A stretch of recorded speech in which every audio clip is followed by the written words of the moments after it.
हर हर महादेव भक्तों, आप सभी को और आपके पूरे परिवार को श्रावण मास की हार्दिक शुभकामनाएं। तो आज की कथा प्रारंभ करते हैं। गरीब शिव भक्त की कथा। एक गांव में हरिया अपनी माँ के साथ रहता था। हरिया गांव में दूध बेचने का काम करता था। हरिया के पास 2 गाय थी, जिनका दूध निकालकर वह गांव में बेचता था। एक दिन हरिया एक घर में दूध देने गया तो उसने देखा कि वहां भगवान शिव की पूजा हो रही है। हरिया ने अपनी माँ को मंदिर जाते तो कई बार देखा था, लेकिन घर में पूजा करते हुए कभी नहीं देखा। हरिया, मालिक, यह आप घर पर पूजा क्यों कर रहे हैं? मालिक, हरिया, तुम्हारे घर में पूजा नहीं होती क्या? आज सावन का सोमवार है, इसीलिए भगवान शिव जी की पूजा की जा रही है। इसके बाद हम सब मंदिर जाएंगे और पूरा दिन उपवास रखेंगे। हरिया, माफ करना मालिक, लेकिन मैंने कभी पूजा होते हुए नहीं देखी। मालिक, हरिया, तुम्हें भी भगवान भोलेनाथ की पूजा करनी चाहिए। उन्हें जल और दूध चढ़ाना चाहिए। इससे भगवान भोलेनाथ प्रसन्न होते हैं और उनकी कृपा हमेशा हम पर बनी रहती है। हरिया, मालिक, मैं आज ही अपनी माँ से इस बारे में बात करता हूँ। हरिया वहां से सीधा अपने घर जाता है। हरिया, माँ, तुम घर में पूजा क्यों नहीं करती? माँ, बेटा, मैं मंदिर में पूजा करने जाती हूँ।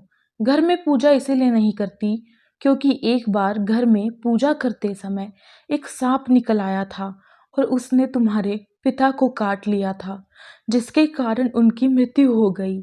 हरिया, लेकिन माँ, इस तरह तो हम पर कभी भगवान भोलेनाथ की कृपा ही नहीं होगी। इसका कुछ तो उपाय करना पड़ेगा। माँ, बेटा, मैं तेरी जान खतरे में नहीं डाल सकती। अगले दिन हरिया गांव के बाहर एक साधु बाबा के पास जाकर उन्हें सारी बात बताता है। साधु, बेटा, भगवान भोलेनाथ तुम्हारे परिवार से रुष्ट हो गए हैं। अब इसका एक ही उपाय है कि तुम्हारा विवाह पक्का किया जाए और विवाह के बाद तुम्हारी पत्नी तुम्हारे घर में शिव जी की पूजा करें। यदि वह सच्चे मन से पूजा करेगी तो तुम श्राप मुक्त हो सकते हो, लेकिन इसमें तुम्हारी जान का खतरा है। हरिया, कैसा खतरा है बाबा? साधु, बेटा, यदि तुम्हारी पत्नी द्वारा पूजा करने पर शिव जी प्रसन्न नहीं हुए तो वह सांप तुम्हें डस लेगा। लेकिन तुम यह बात विवाह से पहले लड़की को बता देना। यदि वह यह सब सुनकर विवाह के लिए तैयार हो तभी आगे बढ़ना। हरिया ने घर आकर माँ को सारी बात बता दी। माँ ने गांव में जाकर हरिया के रिश्ते की बात की, लेकिन किसी ने अपनी कन्या का विवाह करने से मना कर दिया। हार कर हरिया की माँ घर आ जाती है। अगले दिन हरिया दूध बेचने गांव की ओर जा रहा था, तभी उसे किसी के रोने की आवाज सुनाई दी। उसने पास में जाकर देखा तो एक बुढ़िया बैठी रो रही थी। हरिया, माँ जी, आप क्यों रो रही हैं?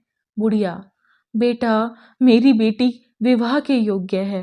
अंधी होने के कारण कोई उससे विवाह नहीं करना चाहता। हरिया ने अपनी परेशानी बुढ़िया माई को बताई। तभी उसकी अंधी बेटी शांति ने सारी बातें सुन ली और विवाह के लिए हाँ कर दी। हरिया और शांति का विवाह हो जाता है। विवाह के अगले दिन दोनों पूजा करने बैठते हैं। शांति पूजा करती है। पूजा करते समय शांति भगवान भोलेनाथ के शिवलिंग रूप पर दूध चढ़ाती है। शांति, बाबा, यदि आप रुष्ट हो तो मेरे प्राण ले लीजिए। प्रार्थना करके शांति जैसे ही आंख खोलती है उसे सब कुछ दिखाई देने लगता है। यह देखकर हरिया बहुत प्रसन्न होता है। उस दिन से दोनों भगवान शिव जी की पूजा करने लगे। तो दोस्तों, यहीं पर कथा समाप्त होती है। आप सभी को यह कथा कैसी लगी कृपया हमें कमेंट बॉक्स में ज़रूर बताएं और हमारे चैनल से जुड़ने के लिए इसे सब्सक्राइब कर लें और बेल आइकन के बटन को ज़रूर दबा दें। तो मिलते हैं एक और नई इसी तरीके की कथा के साथ। तब तक के लिए आप सभी हर हर महादेव लिखना बिल्कुल ना भूलें। धन्यवाद।